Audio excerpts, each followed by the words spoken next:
How can you help children become better listeners while building early literacy skills?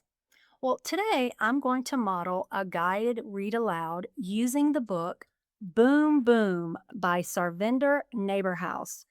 As we read, I'll demonstrate how parents and teachers can use environmental sounds, prediction, and discussions to build phonological awareness and oral language skills.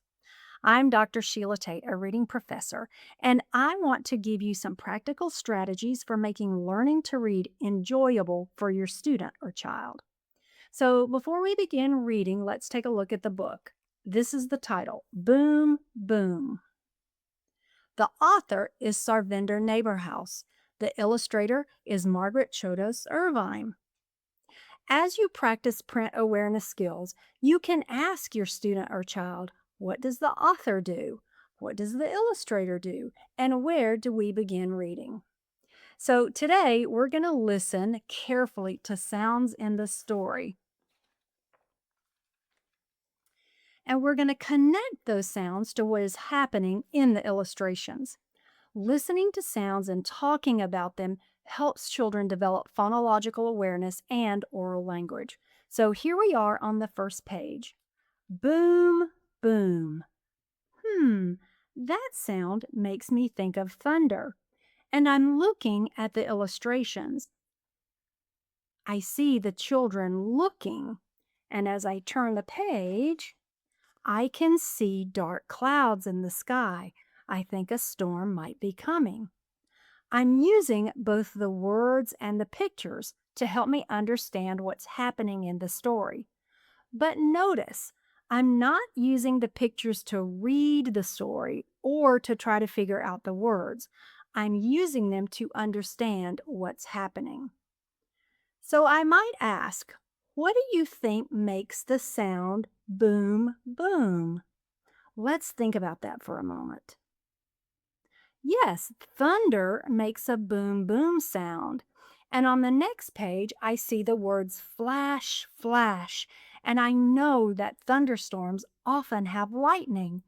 I wonder if the flash, flash sound is connected to the storm.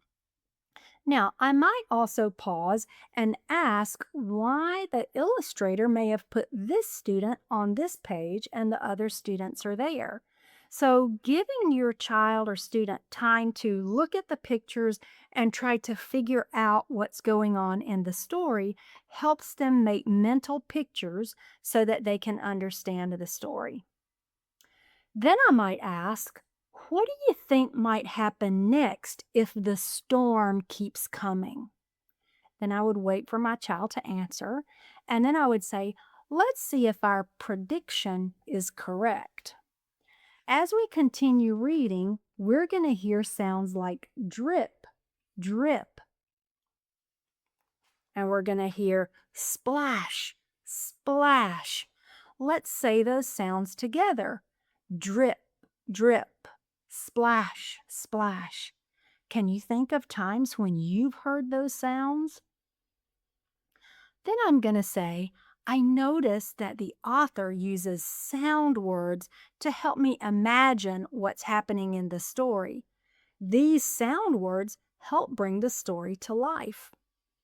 I might even ask, which sound was your favorite? Or have you ever been outside during a rainstorm and heard sounds like these? Questions like this help children connect the story to their own experiences.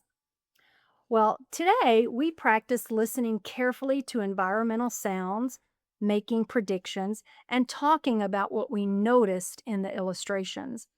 These conversations help build phonological awareness, vocabulary, oral language, and comprehension.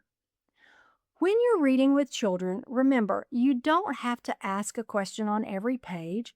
Just choose a few meaningful stopping points. Encourage children to listen for sounds and give them opportunities to talk about what they notice. Those simple conversations can have a powerful impact on literacy development. If you have a literacy question, feel free to share it, and I'd love to answer it in a future video.